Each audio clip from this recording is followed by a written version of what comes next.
Voice America Empowerment Channel. For more information about our network and to check out additional show hosts and topics of interest, please visit voiceamericaempowerment.com. The Voice America Talk Radio Network is the worldwide leader in live internet talk radio. Visit voiceamerica.com. The views and ideas expressed on the following program are strictly those of the host or guests and do not necessarily reflect the views and ideas held by the Voice America Talk Radio Network, its staff, and management.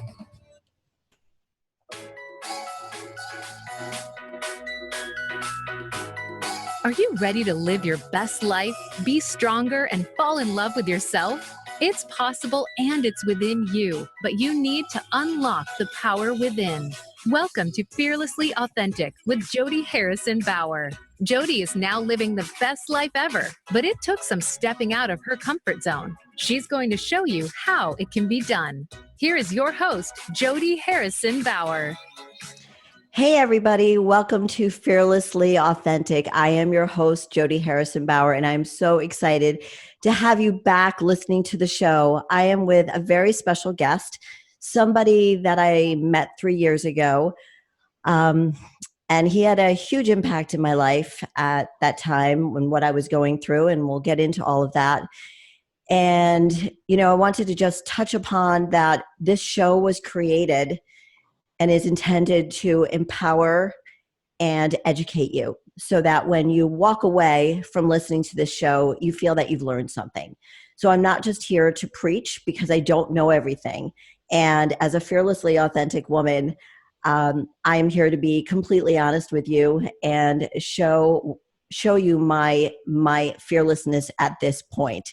And I always think about, will I ever be completely fearlessly authentic? I hope so.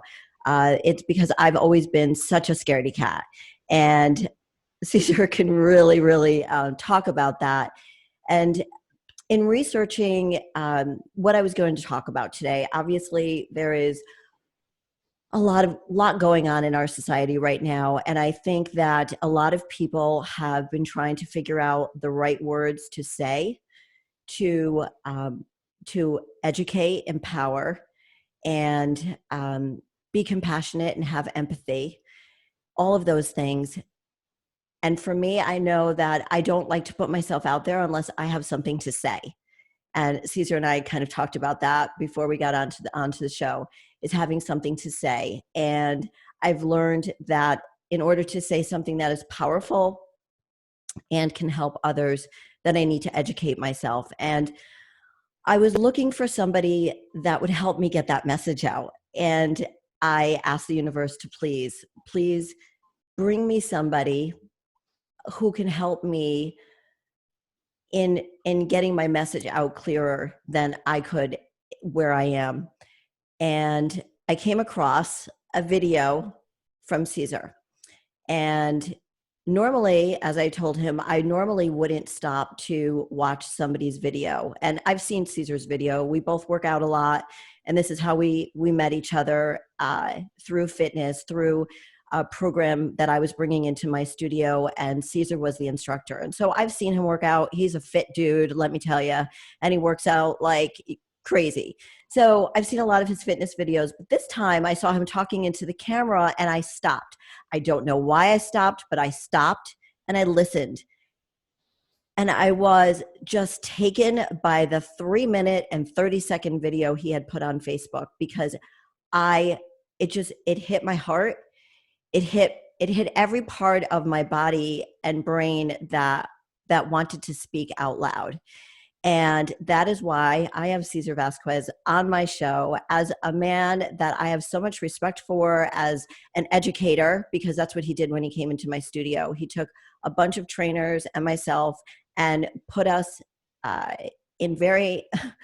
he made us be comfortable with being uncomfortable.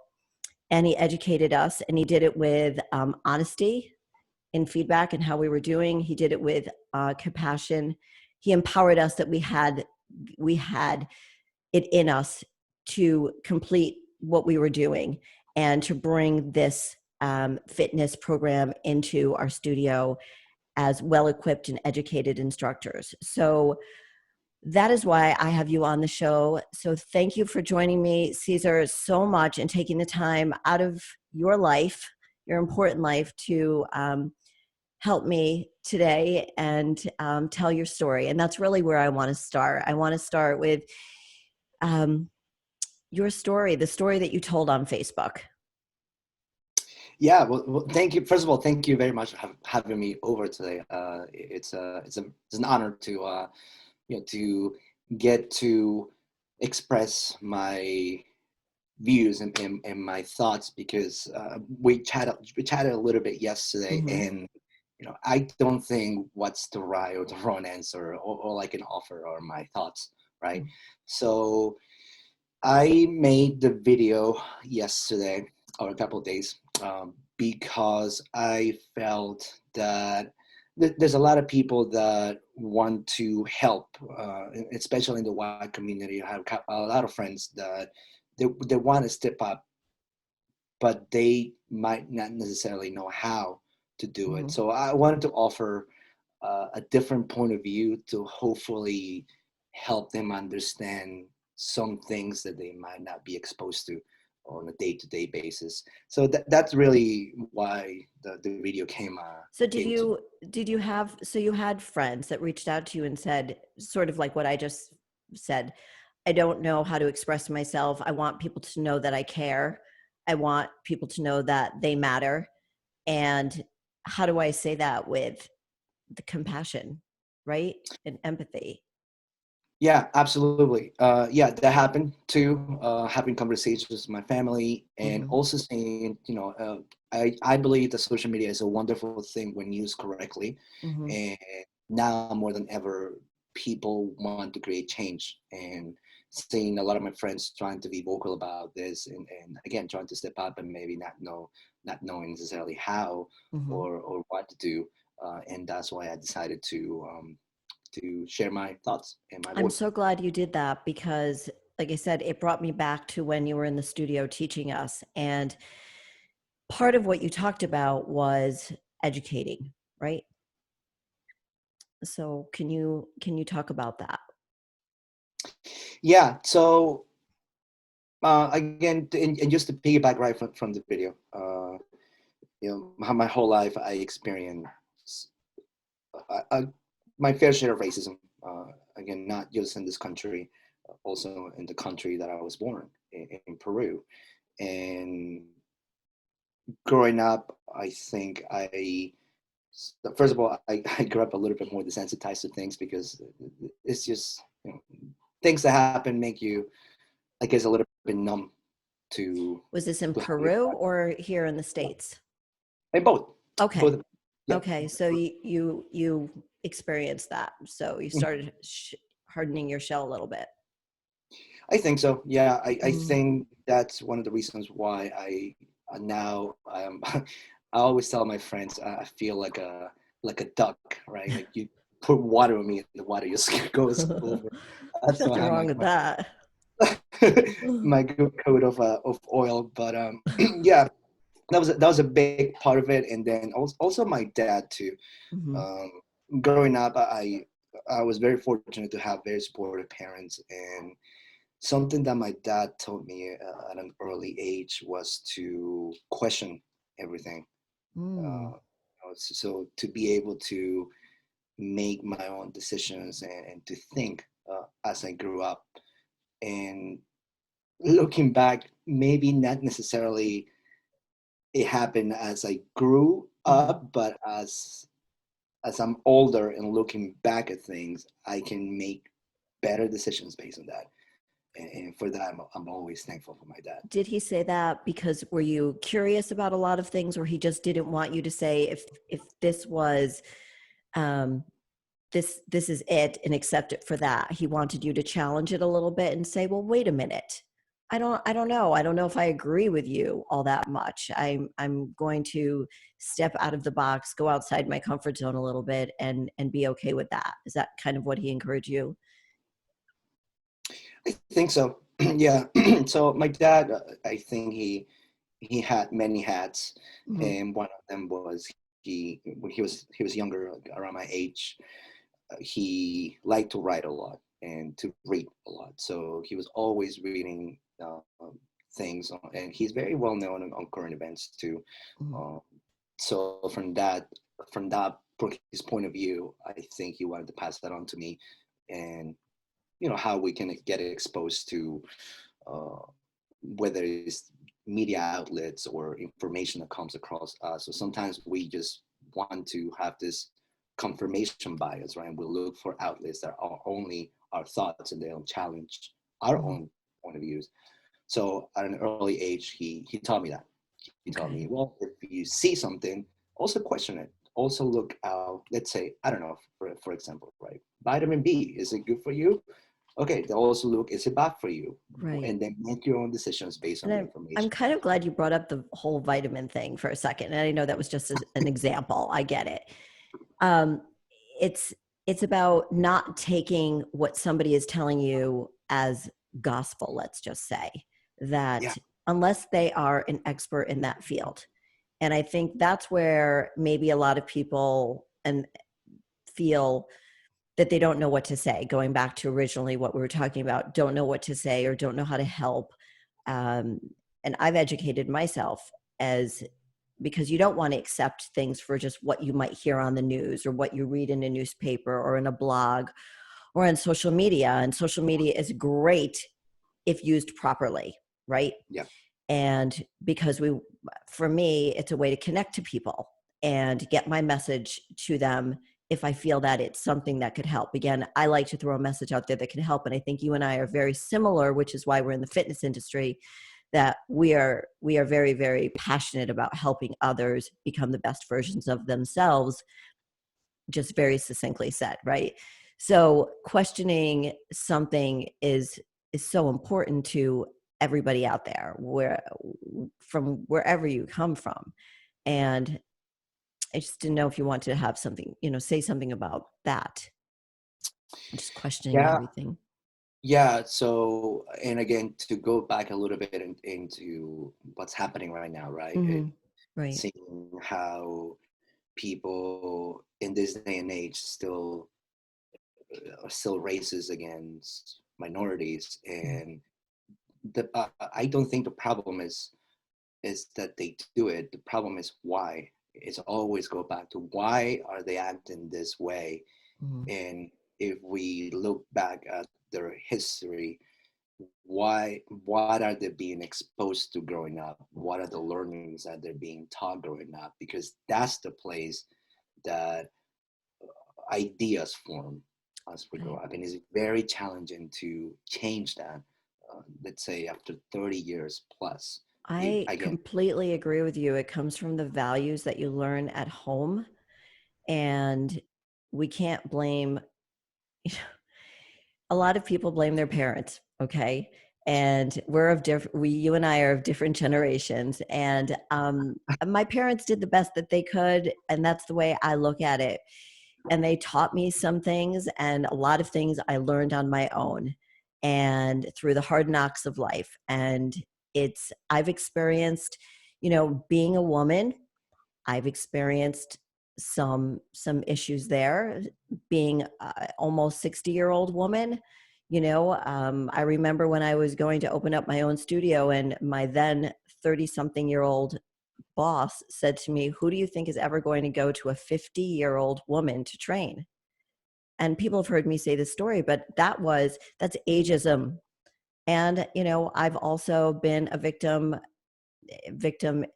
of anti-Semitism, being a Jewish woman. So and you kind of want to let people know, because my name doesn't sound Jewish, right? And so when I feel, and I don't know if you've ever felt this way, if you feel like, is there somebody in here who dislikes Jews? Because my skin is white, right? My name doesn't sound Jewish, quote unquote. It doesn't end in a Witz or a Berg or something like that. And I just always feel like, okay, the hair on the back of my neck goes up, and I'm like, I just want to put that out there and let people know, hey, you know what? If there are any anti-Semitic jokes going on here, please don't even send them out this way, because you're amongst a Jew here. So do you ever, do you ever get that feeling? I want you to talk about that elevator story. That's why I brought that up. That made me think of the elevator story that you shared on Facebook. And that resonated a lot with me because of that feeling, being around people that have been anti-Semitic. Yeah. Yeah, to start, right, another thing that my parents taught me to, and was to be conscious, and this is why it's so important for people to have this very difficult conversations with their kids and with the younger generations, that this is real.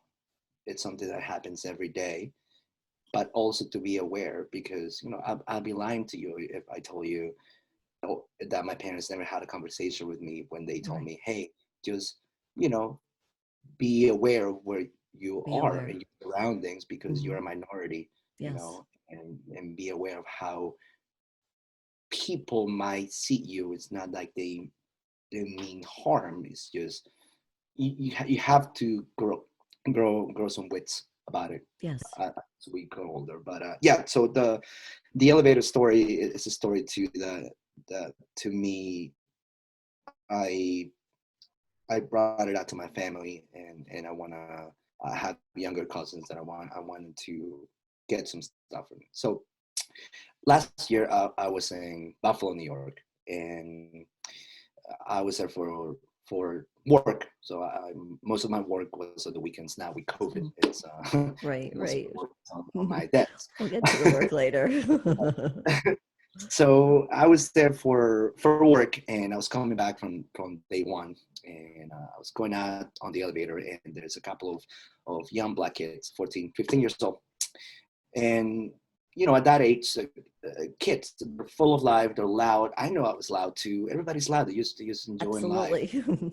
So, right. Right. So Yeah. We don't know. We don't know that we're being loud. Sometimes today, I don't even know when I'm being loud. we don't know what we don't know. And so as we go up, the doors open at the fifth floor, and there's three young white girls around the same age, and they take a peek inside the elevator, and they see them and me, and they go, hell no, very loud. They turn around and they walk away, and then the elevator doors close, and we keep going up. And right away, I I could put myself into those kids' shoes, because like I said earlier, like, at this point in my life, you can tell me anything and whatever. Right. It doesn't bother me much, which I don't know if it's a good thing or a bad thing. Mm-hmm. But I couldn't help myself, because I know I have cousins too. Cousins that are going to be that age. And I was trying to think, okay, so if I was the same age and that had happened to me, because nothing to that extent had happened to me at that age yet, some level of racism, but it wasn't That that young. that Mm-hmm. impactful. I was thinking what was going through those kids' minds, because you can tell how, when you take a look at somebody and they Right. don't feel well, they feel uneasy. Yeah. Uh, so I was thinking how they will be feeling, what thoughts are going through their minds, and right away I tried to snap them out of it by turning them around, and make it more of a lighter moment. Mm-hmm. And there's a couple of things that I said that just for sake of professionalism, I won't repeat here. It was Okay, kind of that's all funny. right. That's all right. But you It knew how to was relate. You knew how to relate because you felt it. yes, yes, and long story short, they laughed, and then hopefully they went out onto the world on a better note, because I know if those kids had that experience at an early age, they're gonna associate potentially seeing white girls to feeling that way, and that is also a problem. So it's almost a catch 22, right? Right, right.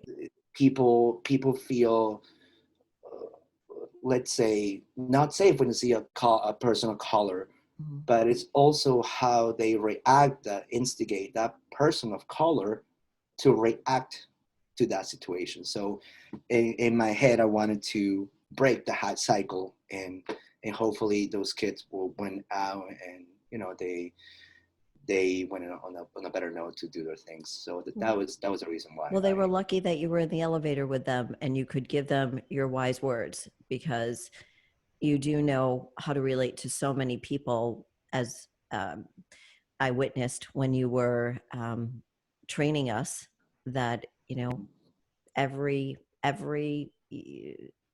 shape, size, color, you train them, and you get in front of the room and you instruct them, and, you know, there's a job to be done. And I think, you know, I know that you've talked about your cousins, your younger cousins, and that you want to educate them, and so they don't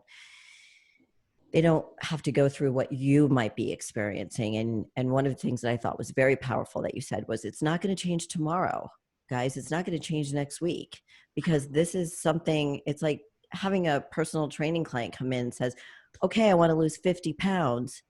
And, oh, by the way, I have a wedding in 2 weeks. Could you do that for me? It's not going to happen. It's not, you know, because everything is a process, and it's through education, and it's through the words that we use, and the morals and the values that we have at home, or, you know, with your client, whatever it is. Yeah, I think you hit the nail on the head with that. You know, it's so it is. And when we talk about people being successful, right? Usually, what most people see is the overnight success right here, but they don't see the incremental changes that happen for the last 2-3 years. So that is what we have to do: is we have to create incremental changes in what we do and how we relate to others, and be more kind and loving with each other, and stand up for each other when things like this happen. Because otherwise, you know, we're gonna be as loud as we can, but nothing's gonna change with that. And we only have about 2 minutes until we go to break, so we might have to finish up this conversation. But the last thing that you said about standing up and being heard, and there's, I think, always a way to stand up and be heard, because I could relate this. You don't have children, right? No, I have a plant. Okay, you have a plant. Okay. All right. Well, not the same thing. So with children, if they don't feel that they're getting enough attention from their parents, a lot of them will act out. You know, my oldest daughter, who's listening right now, did it a lot. She maybe thought that, oh, mommy's on the phone all the time, or whatever it was. And this is when we had wires hanging to our phone and so on and so forth, back in the early 90s. But kids will act out if they don't feel that they're being heard. And you always hear that kids will, I don't know why that person's acting that way, because you're not paying enough attention to them. And I think that kind of leads us to where we are right now. Do you agree? Yeah. If we want to create change, we need to speak about it. You know, a lot of people, and again, just they want to help, they don't know how to help, and silencing right now, it's not going to help. We need to be vocal. We need to share our experiences. I love that. We're going to go to a break right now, and we'll catch you guys on the other end. The other side, we're going to be talking a little bit more about this, and we're going to get into a little bit of fitness empowerment also. See you guys on the other side. All right, we're clear. Great. So good job. How do you feel?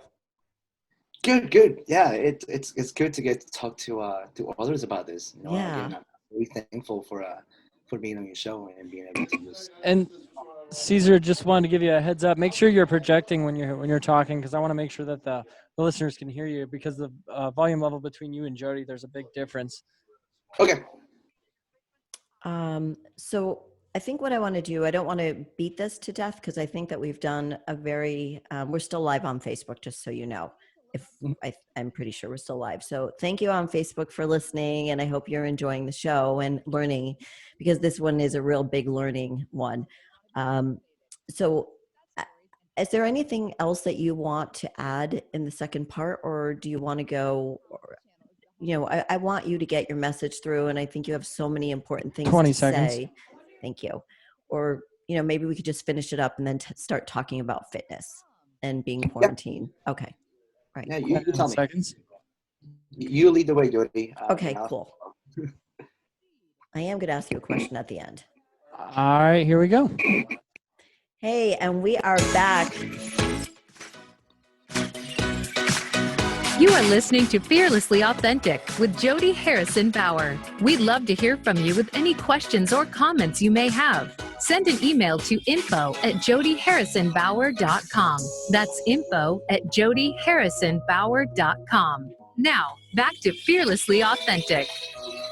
Hey, everybody, welcome back. We are having a really wonderful conversation with Cesar Vasquez, somebody I've known for 3 years, and we met each other through fitness. And fitness has always been a huge part of Cesar's life, and it's made you feel strong. I think we have very similar stories in that we found fitness, we fell upon it, and we realized that when we walked away from doing our workout, we felt super strong and empowered. And we were talking in the first half about education, empowerment, compassion, empathy. And I feel that for me as a fitness studio owner, and being in the fitness industry for over 30 years, I've been working out for 40 years, that all of those qualities are really important to have as an instructor, as a personal trainer. And I was for anybody who's just joining us now, when I met Cesar, he knew that I was really nervous about this program I was bringing into the studio. And he was so lovely in just taking it down, just sort of what we talked about before, that it starts with, let's have the conversation. Okay, what are you nervous about? Okay. And in the bigger picture of what's going on in the world, where can I help? What can I say? How can I educate myself more to feel empowered to help others and speak with compassion and empathy? And that's where I feel that in fitness, like what we both do, that we practice those things every single day when we're relating to our members or our clients. What about you? Do you feel the same way? Yeah, absolutely. So fitness changed my life. When I was coming up, and I was in my last semester of college, Mhm. all I knew was that I didn't want to do that for the rest of my life. What? Didn't want to do what? So I was finishing marketing in Okay. college. I had one Okay. semester left.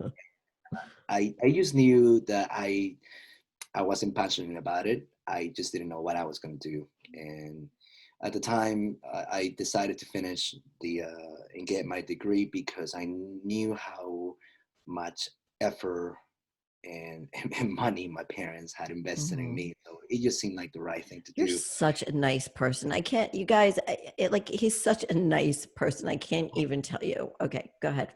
I'm sorry.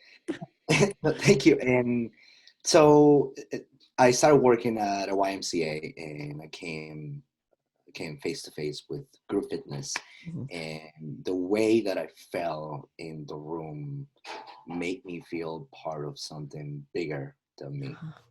And I don't think at the time I quite understood that, Mhm.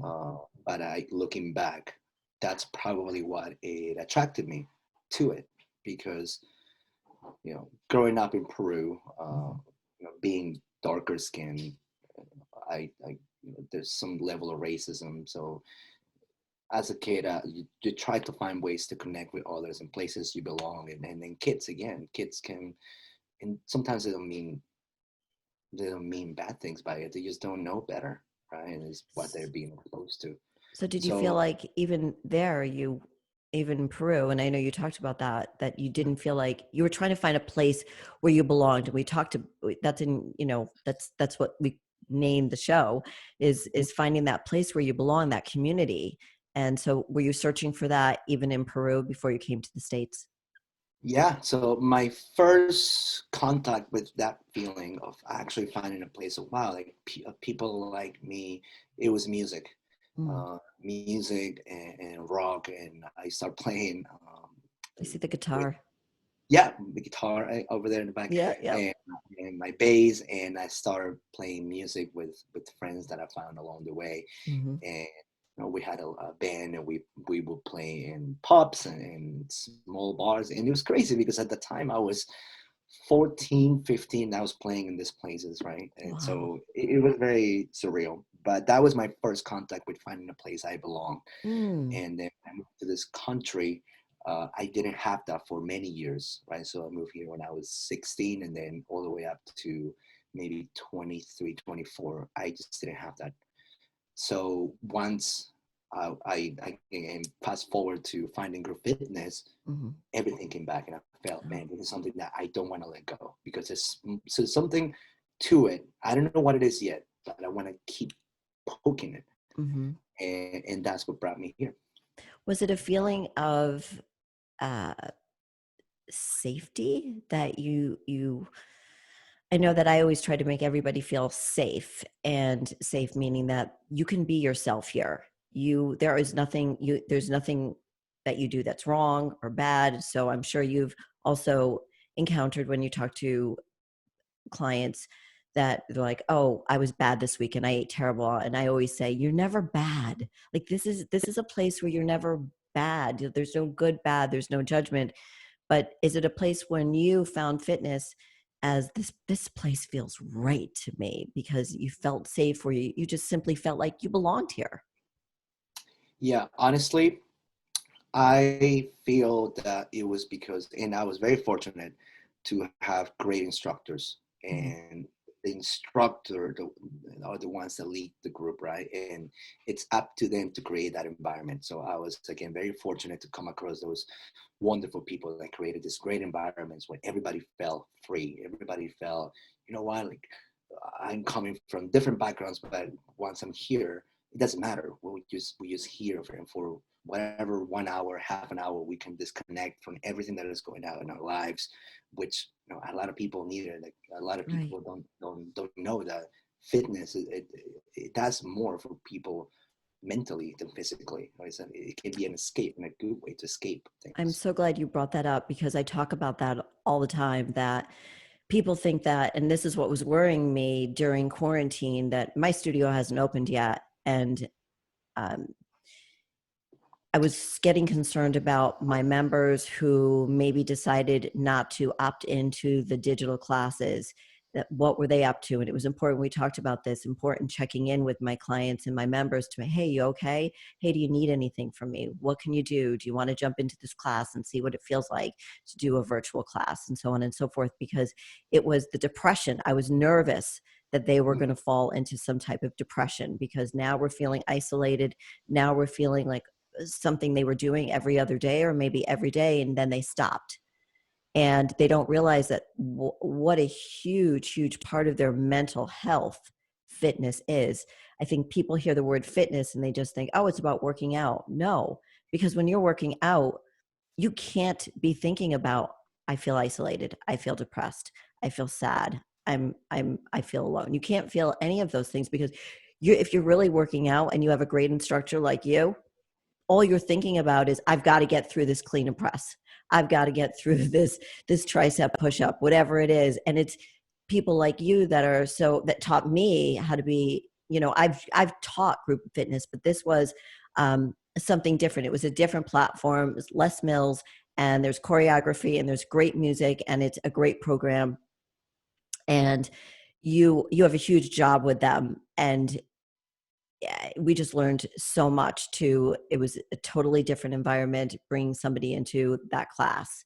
And it was because of you. It starts from the top, just like it starts at home with morals and values. It starts with the instructor. And, I'm so grateful that you were my instructor and were able to teach the instructors.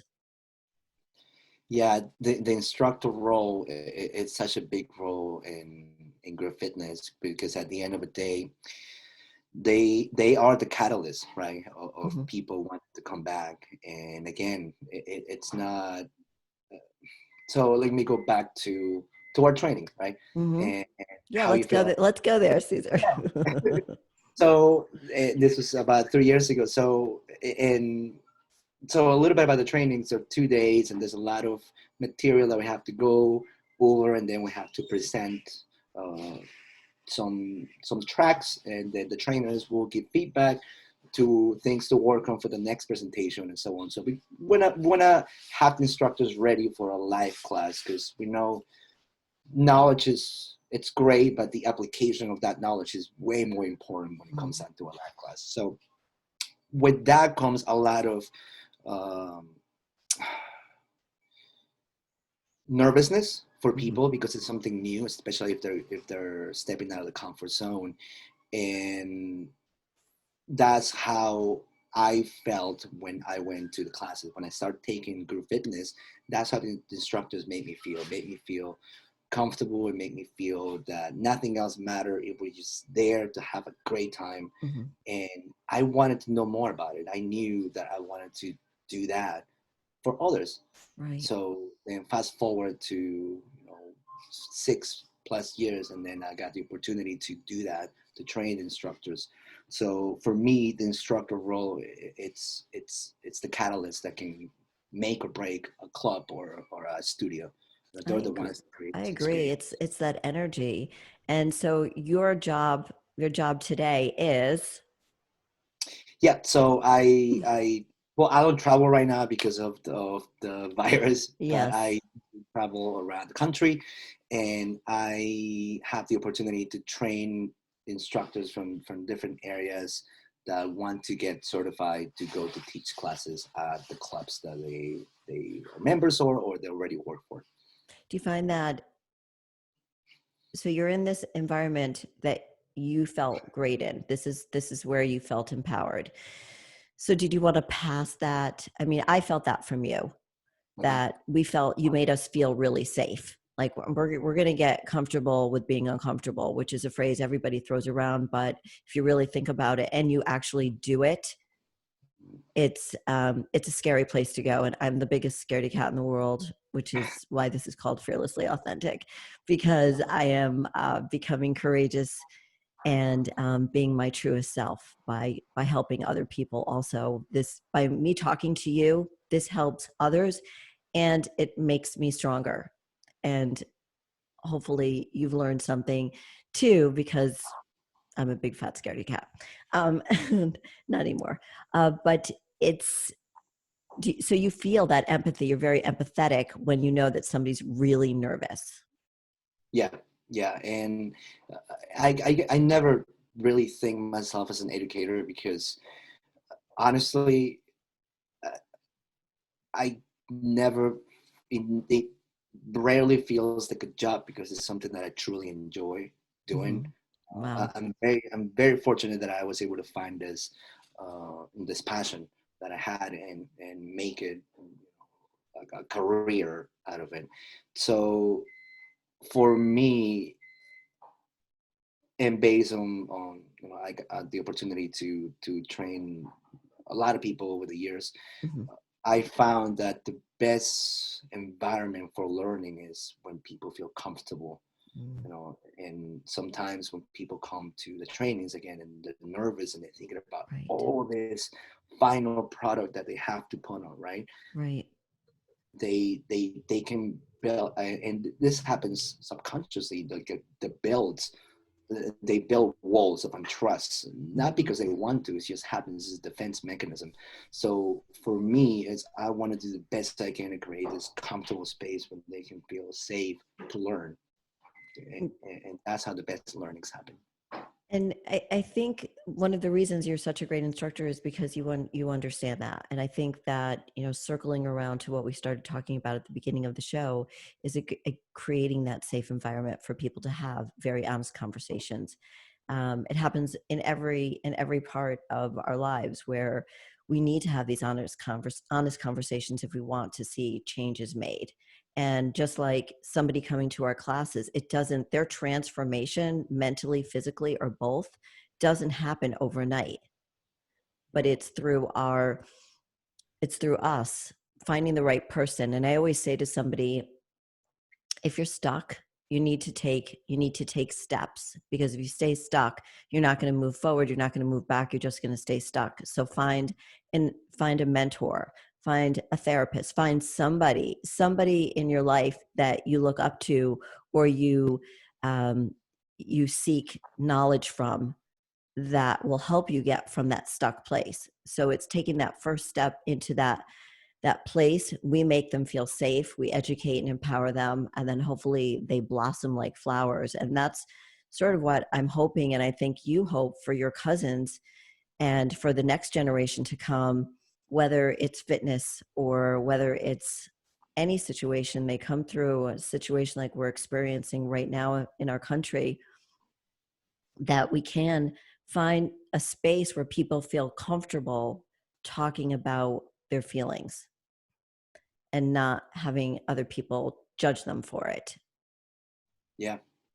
Yeah, and also having people being brave to ask to, right? If they don't have the knowledge to know something, and sometimes the biggest obstacle is acknowledging that we don't know something, or we need Mhm. help in understanding areas that we're not aware of. And I think that needs to happen on this current events, and also in learning, anything that we learn, Mhm. being curious, and going back to teaching Right. kids to question things. And that's why that learning that my dad gave me, it's so important for me.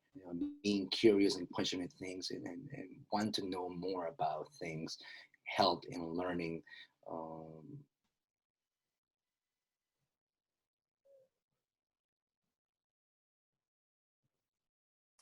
Are you still there? Okay, good. Okay. yep. So I'm curious, how old are your cousins that you've referred to? I'm sorry, you froze for a little bit. Okay. I didn't hear. How old are your cousins that you've referred to? My cousins are about 6 and 7. Okay. So how are you helping them see the world? How are you educating them? What knowledge are you taking in? How are you what kind of approach are you taking with them? That's a great question, Jodi.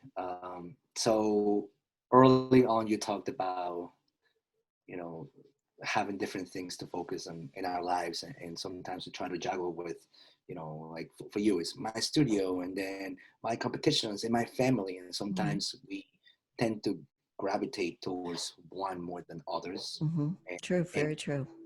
and to me, if I'm honest, I think my family time wasn't the best, Okay. um, about a year ago.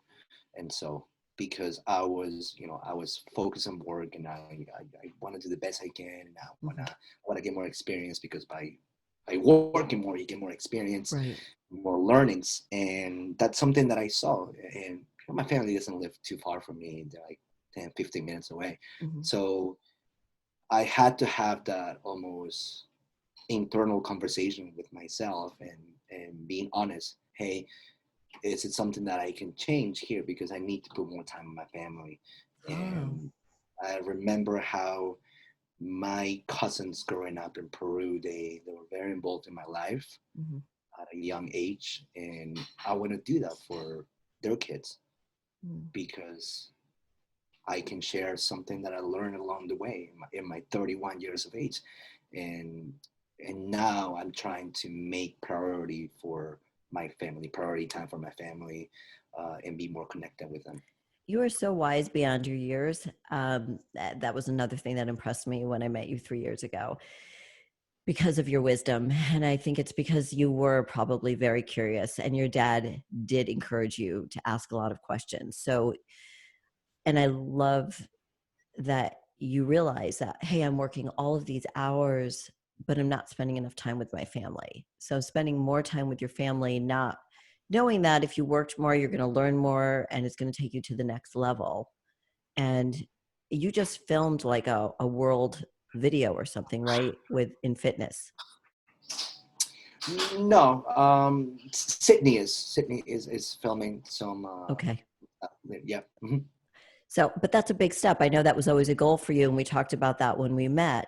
So, taking the Mhm. time, maybe a step back and saying that, this is the way I'm going to educate my cousins, is that I'm going to spend more time with them, right? Yeah, absolutely. And again, I'm learning so much. And what's the point of learning if I'm not passing this along to others, and especially my Absolutely. family? That's absolutely true. So tell me, I love that you are doing that. That's because I say this to my husband who works a lot and trying to find that balance in life. And I say, nobody on their deathbed, my mom's 85, says, and she's had her health issues, has never said, I wish I spent more time at work, right? Mhm. It's always, I wish I spent more time with my family or my Yeah. very good friends, but it's mostly, I wish I spent more time with my family. So I applaud you for recognizing that at such a young, at an early point of your life, because I think having that balance, and I talked about balance last week, is finding that balance is really, really important in having an effect on the younger generation. Yeah, it's something that happens too. I think as we grow older, we become more aware of Hmm. what matters, right? Uh, I mean, it's not all of us, Right. but I think some people do. Mhm. And again, it's can we bring that learning to young people, and showing, hey, these are values that you should consider in taking with you as you grow older as well. It's what is it that matters to you? Is it the success that you have, or is it the people around you, or is it? And again, I don't think there's a right or wrong answer. It's just being honest with our values, Hmm. right? Right. Really Having honest with our values. Right, and starting that discussion at home or with a very close person in your life. So, how has quarantine affected you? What have you been up to during quarantine? Well, I'm happy you asked. I've been focusing a lot more on my own training. Uh-huh. So live pre quarantine, I also teach classes, and again, if I'm honest with myself, I was teaching a lot. I was Hmm. teaching a lot of classes, and then the work that I had was mostly on the weekends. So there wasn't a lot of time for me to actually train myself. If I had the Hmm. time, I had to be very careful how I train, not to burn myself out. Right. Yeah, burnout real. Yeah. So over the last 2 months, I feel that I have put some of the best training that I had in years, and it's because I'm letting my body recover. I'm Hmm. handle my body, even though for some reason I keep waking up at 5:30, 6 a.m. I don't Wow. know why. That's a good Uh, thing. it is a good thing. It's just I find it interesting. Like before quarantine, I didn't wake up as early, and now that this is happening, that I'm home like most of the time, I tend to get up early. So that's very interesting. But nevertheless, so yeah, I'm happy with that. With more So you more feel like training. you've gotten healthier during quarantine? Yeah. Yeah, you know what? I feel the same way. I feel stronger, healthier, because when you are teaching a lot of classes, for me, it's more personal training clients than it is classes. But when you're teaching and interacting with your clients all day, it's the next thing you know, if you don't wake up at 5:30 in the morning, the next thing you know, it's 7 o'clock at night, and you're exhausted, and you're like, oh, I'll get that workout in tomorrow. I'll get that workout in tomorrow, right? For you, you teach a lot of classes, so the burnout and the lack of recovery for your body is real. For me, it was more mental and not being able to get that kick-ass workout that I wanted to get in. I would be training a client saying, oh, I got to get that. I got to do that same workout for me. And I would even tell them, I'm going to do that workout after you leave. And then the next client would come and you wouldn't have time to do it. And so I feel like, so many people are coming out of this a better version of themselves, a healthier version of themselves. Yeah, I think for me it was both too. It Hmm. was physically and mentally, because again, and when we teach classes, and we step in the room, we want to be there 100% for the people that come to see us, right? And 100%. it's It's fair. it's showtime. It's showtime, Yeah, right? but it's fair to them, right? They Yes. make other days, they invest resources and come to see us. So that's the Yes. least we can do. Even 1 hour of our time fully on. I completely agree. And it's not easy to do it. I'll lie to you if I told you it was, because we also have to deal with our personal stuff, and we have our inner demons that Yeah. we battle with every day. So separating that and being able to learn how to be present is another skill too that we learn at the modules. But that takes a little bit of mental toll in us. Yeah. Well, absolutely. It's the mindset. And I don't think a lot of people, we talked about that before too. It's that mindset, the mentality, while getting healthier mentally and physically. But the person training you or teaching the class, if their mindset isn't there, if they're thinking about a fight they had with a friend or a boyfriend or whatever, a girlfriend, then that they're not going to bring their best version of themselves to that class. So it's mental toughness, it's mental awareness, it's a mindset. It truly is. When you walk into that group fitness room, you better be ready to go on, because guess what? Like you said, people have spent money and their time to come in and be inspired and motivated by you. So, buddy, girlfriend, you better bring it, right? Yeah, absolutely. Yeah. So So this quarantine time kind of gives us time to like get our mind a little, give our mind a little bit of a break. yeah, definitely recharged. I think I picked up a couple of skills along the way too. So I'm being something I always wanted to do was editing videos, and Mhm. because it always interested me. But over the last probably I'll say 4 weeks, I've been playing around with shooting stuff and then editing, and I spend a lot of time on the computer. So that's been great. I It's love a that. good skill, I think, to have as we move forward in this new world, right? I know. Well, I wanted to ask you two questions.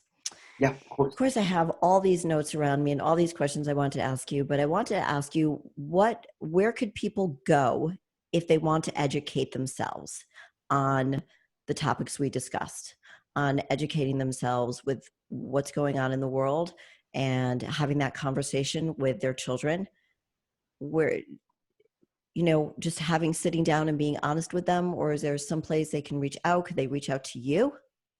Yeah, absolutely. I think the best place to do it is if they reach out to people that actually had those experiences, and they can Okay. see, hear them, and a lot of things that I've learned are just from people telling me their stories. You know, I like to read, but not as much as I should probably.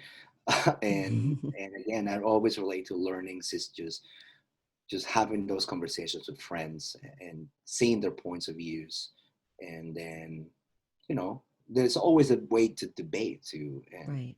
with my girlfriend too. Sometimes we don't agree on everything, but that's okay. I think You learn.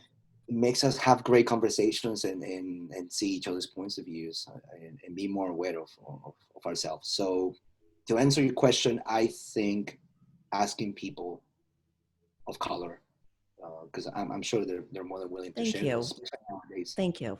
Thank Yeah. you. And I get to ask a really big question of you. What does fearlessly authentic mean to you? To me, well, that's another great question. I'm happy you asked that, because it's something that I've been trying to work over the last probably 8 years. Mm, Uh, I don't know if I have the answer for you, but I can tell you what I've learned along the way. okay.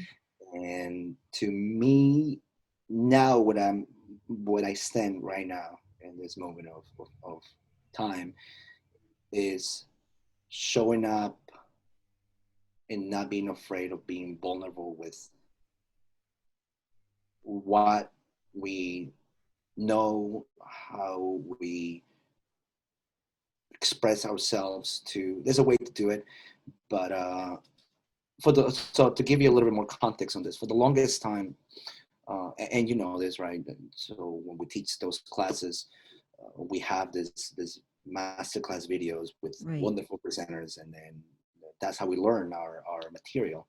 So we always look after the presenters in the videos, and the reason why they're so good is because they are themselves in the videos. The way that it works for them is because they're them. And Right. They're for the being longest authentic. time, yeah, for the longest time, I tried to be people that I wasn't. Mhm. I see these presenters and I thought, well, I need to talk like them and I need to use the language they use and I need to, you know, feel like them. And sometimes it'll work. For the most part, it wouldn't because it just didn't feel like me. And as I learn more along the way, I can tell you now that I can step in the room and the person that you're talking with right now is going to be the same person that you We talk have, with.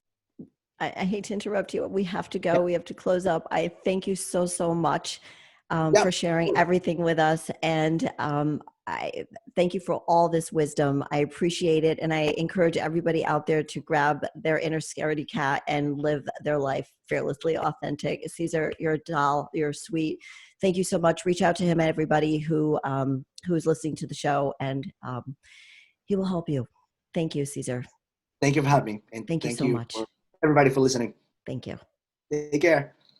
Bye-bye. And we're clear. Great show today, Jodi. Thank you. All right, guys, I'm going to leave you two here. I got to jump to my next show. You have a Okay, sorry. fantastic week. No, Okay, you're thank good. You're you. good. All right, we're Take good. care. Okay, you All right, too. thank you. Bye. Cesar, thank you so, so much. That was great. You were fantastic. And Oh, I think thank I'm you. still recording on I don't know if I'm still on Facebook, but I'll find We out. can talk a little bit more if you like to. What's that? We can talk a little bit more if you like Yeah, to. I don't know if I'm trying to figure out if it closes up there or if anybody's still listening. So I'm sorry I had to cut you off at the end, but we had to Oh, finish. it's all good. Did you see the timing on the bottom? I the first time I did, and the second time I totally I was like, oh, forgot. I'm wondering if he sees it. So, I think you're going to be able to help so many people that don't and can't find the words. I know that you helped me. Oh, thank you. I'm happy. I'm happy to hear that. I mean, that's the main, you know, like if I peel all the layers, I think that's the main objective that I have with sharing this is just having people be more aware of these things, you know, and being fearless Right. to ask those uncomfortable conversations or ask those uncomfortable questions to others so they can learn. Isn't it funny how we don't realize that what the word fearlessly authentic means? And it just hit me so strong that that was me, that I wanted to live my life fearlessly authentic and not let my fears get in the way of stopping me from having honest conversations with other people so I can learn and then I can help.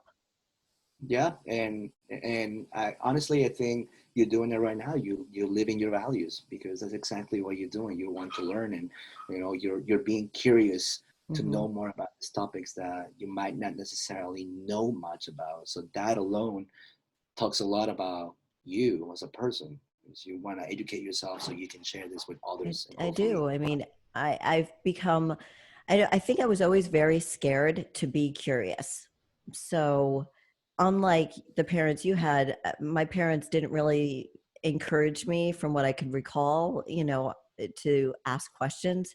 But as I got older and more confident, I started asking more questions. And then I realized that my fear could stop me from going forward, just like you've encountered. You don't want to let that fear stop you, because how are we ever going to grow if we don't educate ourselves? My little motto is, if we're not learning, we're not growing. Yeah, yeah, and especially as teachers that we both are, right? We need to be constantly learning new things.